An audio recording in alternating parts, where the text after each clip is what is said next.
الحمد لله رب العالمين والصلاة والسلام على سيد الأنبياء والمرسلين أما بعد فأعوذ بالله من الشيطان الرجيم بسم الله الرحمن الرحيم الصلاة والسلام عليك يا رسول الله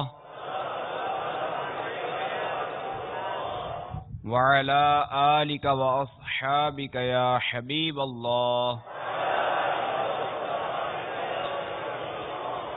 الصلاة والسلام عليك يا نبي الله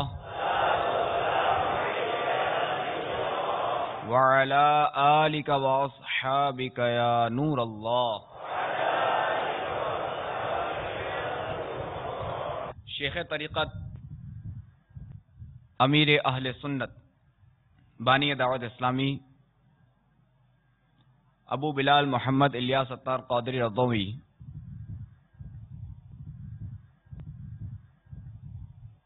اپنے رسالے ضیاء درود السلام میں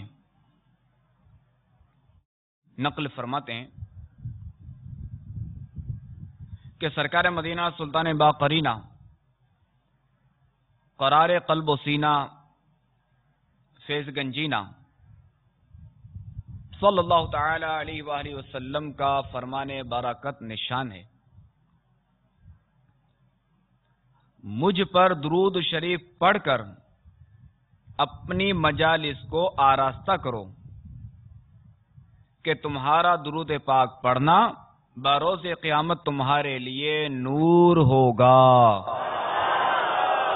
صلو علی الحبیب صلی اللہ تعالی علی محمد وعلی آلہ وصحبہ وبارک وسلم.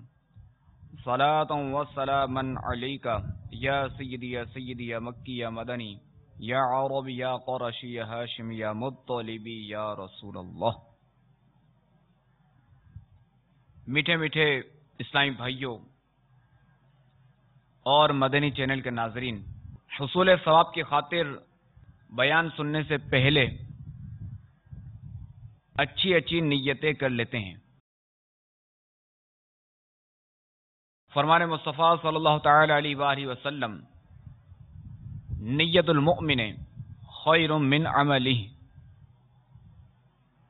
مسلمان کی نیت اس کے عمل سے بہتر ہے.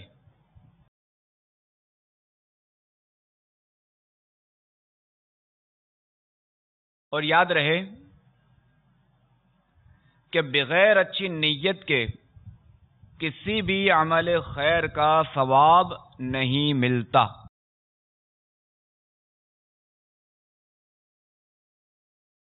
جتنی اچھی نیتیں زیادہ ہوں گی اتنا ثواب بھی زیادہ ہوگا انشاءاللہ. نگاہ نیچی کی خوب کان لگا کر بیان سنوں گا، ٹیک لگا کر بیٹھنے کے بجائے علم دین کی تعظیم کی خاطر جہاں تک ہو سکا دو زانوں بیٹھوں گا. ضرورتاً سمٹ سرک کر دوسرے کے لیے جگہ کشادہ کروں گا. صلو علی الحبیب اذکر اللہ توبوا الی اللہ وغیرہ سن کر ثواب کمانے اور صدا لگانے والوں کی دلجوئی کے لیے بلند آواز سے جواب دوں گا. بعد مدنی مذاکرہ خود آگے بڑھ کر سلام و مصافحہ اور انفرادی کوشش کروں گا.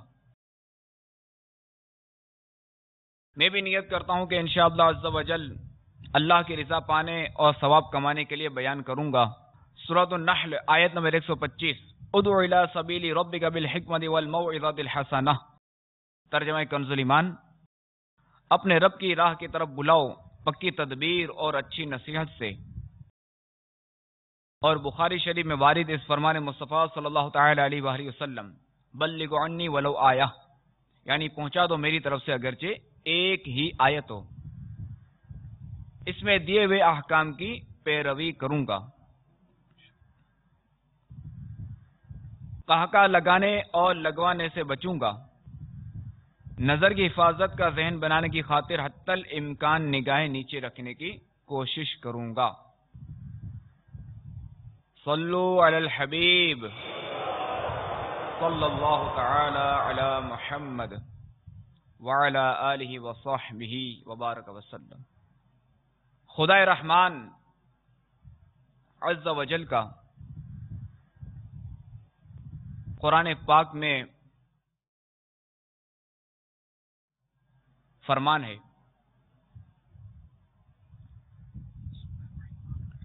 وَعَلَّمَ آدَمَ الْأَسْمَاءَ كُلَّهَا، ترجمہ کنز الایمان۔ اور اللہ تعالی نے آدم کو تمام نام سکھائے۔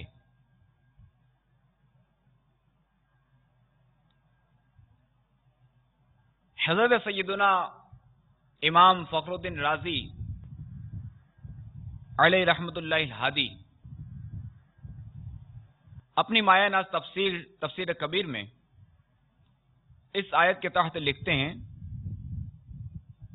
سرکار دو عالم نور مجسم صلی اللہ تعالی علیہ وآلہ وسلم ایک صحابی سے محو گفتگو تھے کہ آپ علیہ الصلوۃ والسلام پر وحی آئی کہ ان صحابی کی زندگی کی 1 ساعت باقی رہ گئی ہے۔ یہ وقت عصر کا تھا۔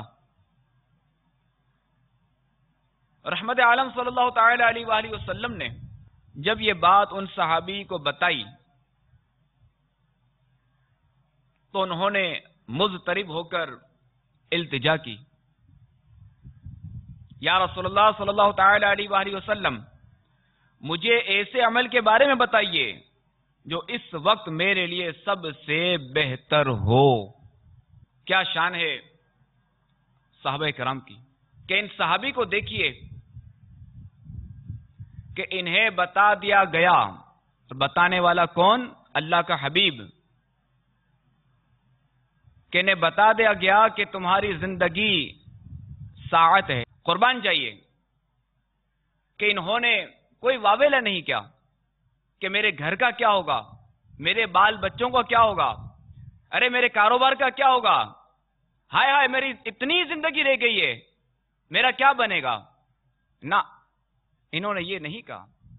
انہوں نے کیا کہا اپنے آقا کی بارگاہ میں کہ یا رسول اللہ صلی اللہ تعالی علیہ وآلہ وسلم، مجھے ایسے عمل کے بارے میں بتائیے جو اس وقت میرے لیے سب سے بہتر ہو۔ سنیے تو میرے آقا علیہ الصلوۃ والسلام نے کیا فرمایا؟ علم دین سیکھنے میں مشغول ہو جاؤ۔ چنانچہ وہ صحابی رضی اللہ تعالی عنہ علم سیکھنے میں مشغول ہو گئے اور مغرب سے پہلے ہی ان کا انتقال ہو گیا۔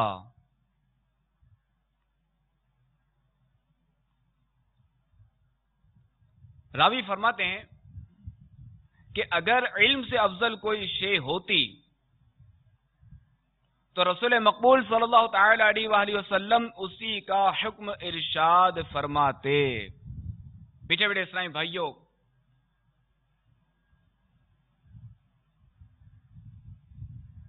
اور مدنی چینل کے ناظرین،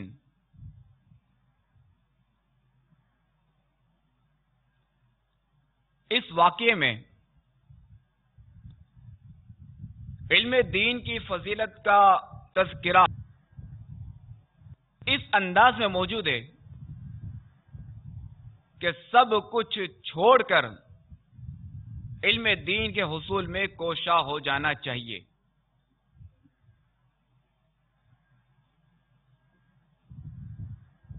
اور علم کی کیا اہمیت ہے یہ بھی سماعت فرمائیں کہ علم کی یہ اہمیت ہے کہ اس کا حصول اس امت کے ہر فرد پر لازم قرار کر دیا گیا، یعنی علم کا حصول اس امت کے ہر فرد پر لازم ہے۔ چنانچہ رسول اکرم نور مجسم صلی اللہ تعالی علیہ وآلہ وسلم نے فرمایا، طلب علم ہر مسلمان پر ایک لازم فریضہ ہے۔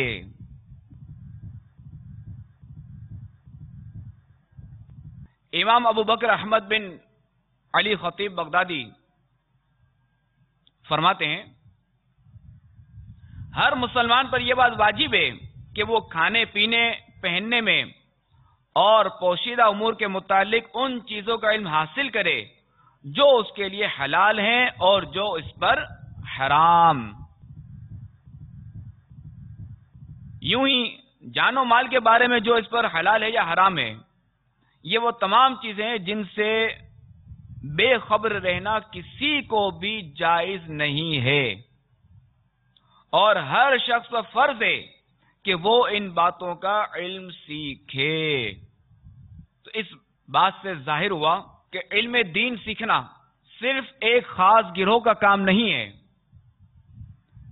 بلکہ ہر ایک پر، ہر فرد پر بقدر ضرورت جو اس پر فرض ہے اس کا علم حاصل کرنا اس پر لازم ہے.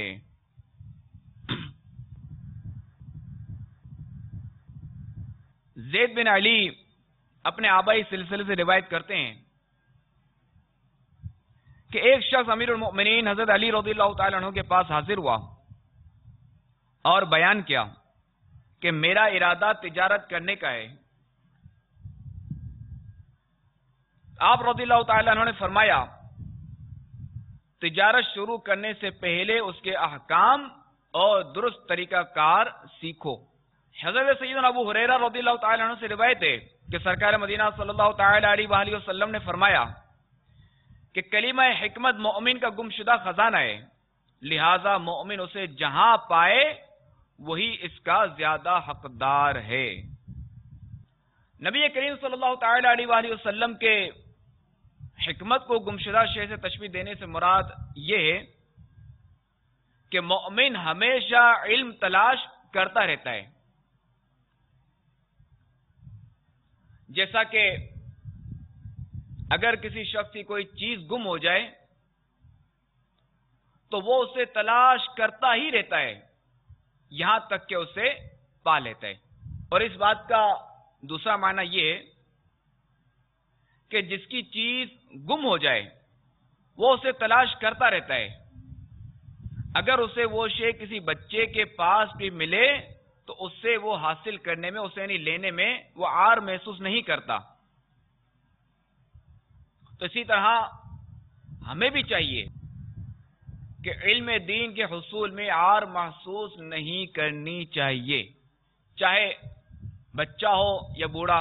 ہم میں سے ہر ایک کو علم دین کے حصول میں لگ جانا چاہیے کہ اس کے حصول کے لیے کوئی عمر کی قید نہیں ہے کہ بوڑھا بھی علم دین حاصل کر سکتا ہے، کہ وہ یہ نہ سمجھے کہ میری اتنی عمر گزر گئی اب میں کیا حاصل کروں گا، بلکہ اسے تو چاہیے کہ اور زیادہ حاصل کرنے میں لگ جائے کہ تاکہ موت واقع ہو تو علم کے حصول میں واقع ہو. اللہ تبارک و تعالی ہم سب کو علم دین کے حصول کی خواہش عطا فرمائے، ہمیں علم دین کے حصول کی طلب عطا فرمائے، اور اللہ تعالی ہمیں باعمل عالم دین بنائے. اللہ تبارک و تعالی ہمیں علم نافع عطا فرمائے.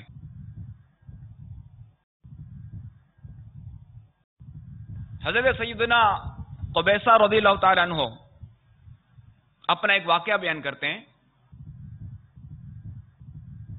کہ میں نبی کریم صلی اللہ تعالی علیہ وآلہ وسلم کی بارگاہ میں حاضر ہوا تو آپ صلی اللہ تعالی علیہ وآلہ وسلم نے مجھ سے فرمایا اے قبیصہ کیسے آئے؟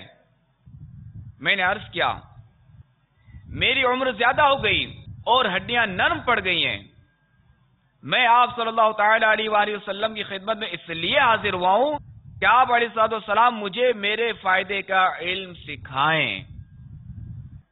تو آپ علیہ الصلوۃ والسلام نے فرمایا اے قبیصہ علم کی جستجو میں تم جس پتھر یا درخت کے قریب سے بھی گزرے اس نے تمہارے لیے استغفار کیا.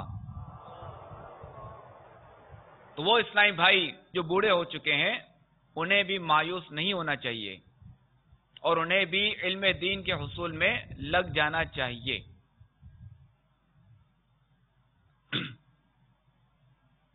اور علماء کی تو کیا شان ہے کہ حضور سید المبلغین جناب رحمت للعالمین صلی اللہ تعالی علیہ وآلہ وسلم کا فرمان عظمت نشان ہے. بروز قیامت تین طرح کے لوگ سفارش کریں گے. انبیاء علیہ الصلوۃ والسلام، علماء اور شہداء۔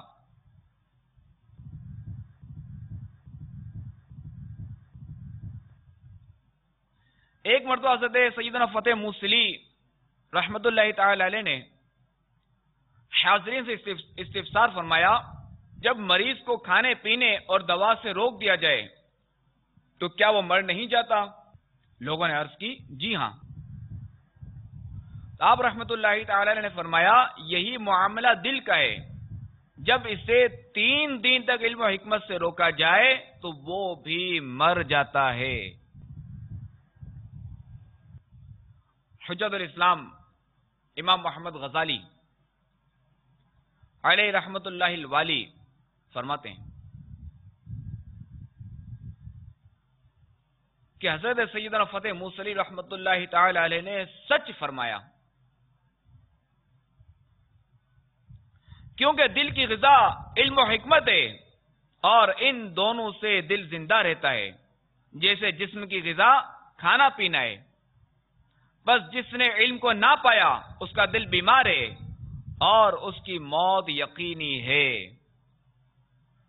لیکن اسے اس بات کا شعور نہیں ہوتا، کیونکہ دنیا میں مشغولیت اس کے احساس کو ختم کر دیتی ہے، اور جب موت ان مشاغل کو ختم کر دیتی ہے تو وہ بہت زیادہ تکلیف محسوس کرتا ہے اور اسے بے انتہا افسوس ہوتا ہے۔ اور نبی اکرم صلی اللہ تعالی علیہ وآلہ وسلم کے اس فرمان علی شان، الناس نیام فاذا ماتوا انتبہوا، یعنی لوگ سوئے ہوئے ہیں، جب مر جائیں گے تو بیدار ہو جائیں گے۔ تو اس سے یہی مراد ہے۔ رحمت کونین، دکھی دلوں کے چین، صلی اللہ تعالی علیہ وآلہ وسلم کا فرمان خوشبودار ہے، لِأَن تَغْدُوا فَتَتَعَلَّمَ بَابًا مِنَ الْعِلْمِ خَيْرٌ مِنْ أَن تُصَلِّيَ مِئَةَ رَكَعَةٍ، تمہارا صبح کے وقت علم کا ایک باب سیکھنے کے لیے جانا 100 رکعت نفل نماز سے بہتر ہے۔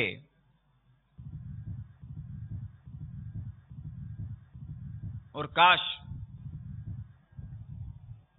علم دین کا حصول بھی ہو اور اس کے ساتھ اس کی ترویج و اشاعت بھی ہو، اور اس کے ساتھ نیکی کی دعوت کا جذبہ اور برائی سے منع کرنے کا جذبہ بھی ہو، تو کیا بات ہے۔ آئیے آپ کی بارگاہ میں اس کی برکت پر مشتمل ایک واقعہ پیش کرتا ہوں۔ حضرت سیدنا صالح مرری رحمت اللہ تعالی علیہ نے ایک اجتماع میں اپنے بیان کے دوران سامنے بیٹھے ہوئے ایک نوجوان سے فرمایا، کوئی آیت پڑھو۔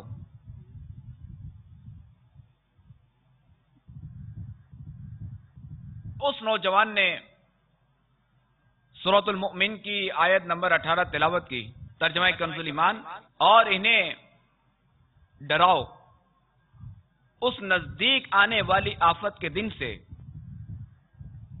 جب دل گلوں کے پاس آ جائیں گے غم میں بھرے، اور ظالموں کا نہ کوئی دوست نہ کوئی سفارشی جس کا کہا مانا جائے۔ یہ آیت مبارکہ سن کر آپ رحمت اللہ تعالی نے فرمایا، کوئی ظالم کا دوست یا مددگار کس طرح ہو سکتا ہے، کیونکہ وہ تو اللہ تبارک و تعالی کی گرفت میں ہے۔ بے شک تم سرکشی کرنے والے گناہگاروں کو دیکھو گے کہ انہیں زنجیروں میں جکڑ کر جہنم کی طرف لے جایا جا رہا ہوگا، اور وہ برہنہ ہوں گے، ان کے جسم بوجھل، چہرے سیاہ اور آنکھیں خوف سے نیلی ہوں گی۔ وہ چلائیں گے، ہم ہلاک ہو گئے، ہم برباد ہو گئے، ہمیں زنجیروں میں کیوں جکڑا گیا ہے، ہمیں کہاں لے جایا جا رہا ہے، اور ہمارے ساتھ یہ سب کیا ہو رہا ہے۔ فرشتے انہیں آگ کے کوڑوں سے مارتے ہوئے ہانکیں گے، کبھی وہ منہ کے بل گریں گے اور کبھی انہیں گھسیٹ کر لے جایا جائے گا۔ جب رو رو کر ان کے آنسو ختم ہو جائیں گے تو خون کے آنسو بہنے لگیں گے، ان کے دل دہل جائیں گے اور حیران و پریشان ہوں گے. اگر کوئی انہیں دیکھ لے گا تو ان پر نگاہ نہ جما سکے گا، نہ ہی اپنا دل سنبھال سکے. یہ ہولناک منظر دیکھنے والے کے بدن پر لرزہ طاری ہو جائے گا. یہ فرمانے کے بعد آپ رحمت اللہ تعالی علیہ بہت روئے اور ایک آہ سرد دل پر درد سے کھینچ کر فرمایا، افسوس کیسا دل ہلا دینے والا منظر ہوگا. یہ کہہ کر پھر رونے لگے. آپ رحمت اللہ تعالی علیہ کو روتا دیکھ کر حاضرین بھی رونے لگے. اتنے میں ایک نوجوان کھڑا ہوا اور کہنے لگا، یا سیدی، کیا یہ سارا منظر بروز قیامت ہوگا؟ آپ رحمت اللہ تعالی نے جواب دیا، ہاں، یہ منظر زیادہ طویل نہیں ہوگا، کیونکہ جب انہیں جہنم میں ڈال دیا جائے گا تو ان کی آوازیں آنا بند ہو جائیں گی. یہ سن کر نوجوان نے چیخ ماری اور کہا، افسوس، میں نے اپنی زندگی غفلت میں گزار دی، افسوس میں کوتاہیوں کا شکار رہا، افسوس میں خدا باری عز و جل کی اطاعت و فرما برداری میں سستی کرتا رہا. میں نے اپنی زندگی بیکار ضائع کر دی. یہ کہہ کر وہ نوجوان رونے لگا. کچھ دیر بعد اس نے اللہ تبارک و تعالی کی بارگاہ میں یوں مناجات کی، اے میرے پروردگار عز و جل، میں گناہگار توبہ کے لیے حاضر دربار ہوں. مجھے تیرے سوا کسی سے کوئی سروکار نہیں. گناہوں سے معافی دے کر مجھے قبول فرما لے.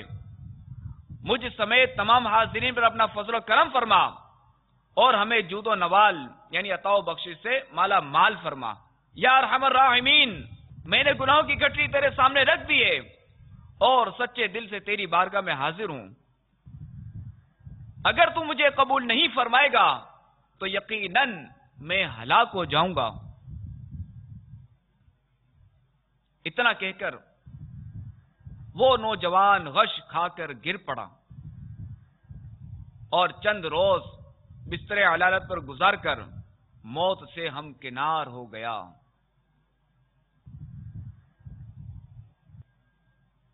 ان کے جنازے میں بے شمار لوگ شریک ہوئے. رو رو کر اس کے لیے دعائیں کی گئیں اور حضرت صالح مری رحمت اللہ تعالی علیہ اکثر اس کا ذکر اپنے بیان میں فرمایا کرتے تھے. ایک دن کسی نے اس نوجوان کو خواب میں دیکھا تو پوچھا، ما فعل اللہ بکا، یعنی اللہ تبارک و تعالی نے آپ کے ساتھ کیا معاملہ فرمایا؟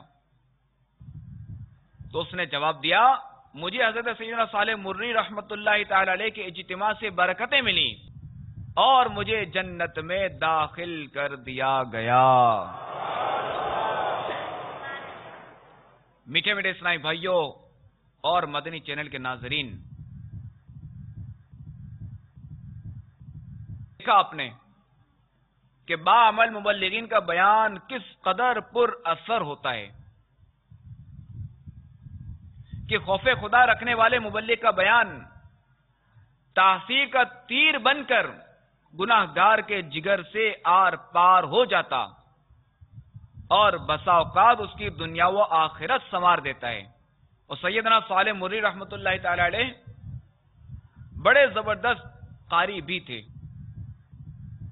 اور آپ رحمت اللہ تعالی علیہ کی قرائت میں سوز ہی سوز ہوتا تھا. اور آپ فرماتے ہیں کہ ایک بار میں نے خواب میں جناب رسالت مآب صلی اللہ تعالی علیہ وآلہ وسلم کے سامنے قرآن کریم کی تلاوت کی سعادت پائی.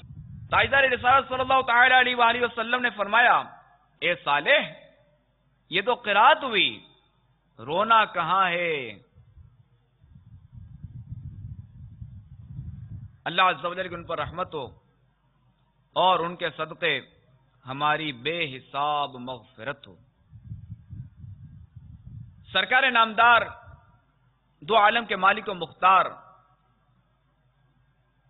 شہنشاہ ابرار صلی اللہ تعالی علیہ وآلہ وسلم نے فرمایا، ان الدال علی الخیر کفاعلہ، یعنی بے شک نیکی کی راہ دکھانے والا نیکی کرنے والے کی طرح ہے۔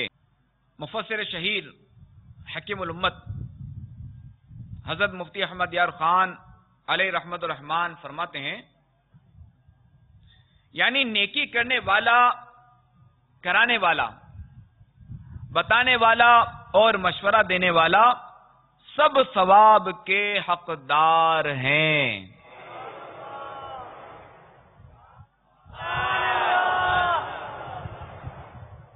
سبحان اللہ۔